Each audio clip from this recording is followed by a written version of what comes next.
జమ్మూ కాశ్మీర్లోని బారాముల్లాలో ఖవాజాబాగ్ ప్రాంతంలో ఉన్న ఏటీఎంలోకి ప్రతిరోజు 24 ఏళ్ల వయసు ఉన్న ఒక యువ సైనికుడు వచ్చి 100 రూపాయలు మాత్రమే డ్రా చేసి వెళ్ళేవాడు.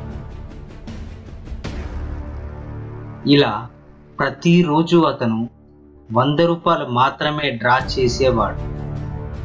అక్కడ కాపలా ఉన్న వాచ్మెన్ అతను అలా 100 రూపాయలు మాత్రమే ప్రతిరోజు ఎందుకు విత్డ్రా చేసేవాడో తెలియక జుట్టు పీక్కునేవాడు.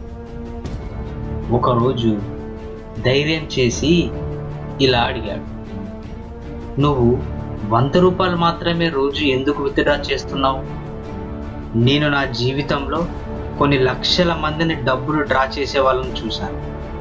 నీలాగా ఇలా రోజుకు 100 రూపాయలు మాత్రమే డ్రా చేసి సమయం వృధా చేసుకునే వారిని అసలుకే చూడలేదు. దానికి ఆ యువ సైనికుడు చెప్పిన సమాధానం, జమ్మూ కాశ్మీర్లో ఉన్న పరిస్థితుల కారణంగా మా సైనికులు ఇంట్లో వారితో ప్రతిరోజు మాట్లాడడానికి అవకాశం లేదు.